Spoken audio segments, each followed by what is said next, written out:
Kenya ട്രിപ്പിലെ ഏറ്റവും excited ആയിട്ടുള്ള ഡേയിലേക്കാണ് ഇന്ന് നമ്മൾ പോകുന്നത്. അങ്ങനെ മസൈമാര നാഷണൽ പാർക്കിൻ്റെ എൻട്രൻസ് കിടന്നതിന് ശേഷം അകത്തേക്ക് കയറി. ബിഗ് 5 അനിമൽസിനെ കൂടുതലായിട്ടും ഇവിടെ നമുക്ക് സ്പോട്ട് ചെയ്യാൻ പറ്റും. സിംഹം, ആന, ചീറ്റ എന്നിവയാണ് ഇവിടുത്തെ മെയിൻ അട്രാക്ഷൻ.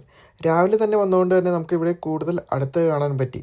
ഇവിടെ കൂടുതലും ലയൺ പ്രൈഡുകളായിട്ടാണ് കാണുന്നത്. മെയിൽ ലയൺസ് ടെറിട്ടറി സംരക്ഷിക്കുകയും ഫീമെയിൽ ലയൺസാണ് ബേബീസിനെ കീപ്പ് ചെയ്യുകയും അവർക്ക് ഫീഡ് ചെയ്യുകയും ചെയ്യുന്നത്.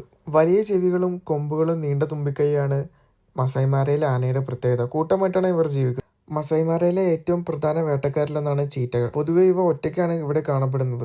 ചെറിയ ഇമ്പാലകൾ, ആന്റലോപ്പുകൾ എന്നിവയാണ് ഇവിടെ മെയിൻ ഭക്ഷണം. വേട്ടയാടാൻ മിടുക്കരായ ഇവർ തുറന്ന പുൽപ്രദേശങ്ങളിലാണ് കൂടുതൽ കാണപ്പെടുന്നത്. മസൈമാരേനെയും ടാൻസാനിയും വേർതിരിക്കുന്ന ഒരു പ്രധാന ഭാഗമാണ് മാരാ റിവർ. കൂടുതലും ഭക്ഷണത്തിന് വേണ്ടിയിട്ടാണ് വൈൽഡ് ബീസ്റ്റും സീബ്രയും കാട്ടുപോത്തുകളും ഈ നദി മുറിച്ചു കിടക്കുന്നത്. അതോടൊപ്പം തന്നെ കൂടുതലായി ഹണ്ടിങ് നടക്കുന്നതും ഇവിടെ തന്നെയാണ്. മാരാ റിവറിന് തൊട്ടടുത്തായി തന്നെ കെന്യ ടാൻസാനിയ ബോർഡറുകളും നമുക്കിവിടെ കാണാൻ പറ്റുന്നതാണ്. അങ്ങനെ നമ്മൾ തിരിച്ച് ക്യാമ്പിലേക്ക്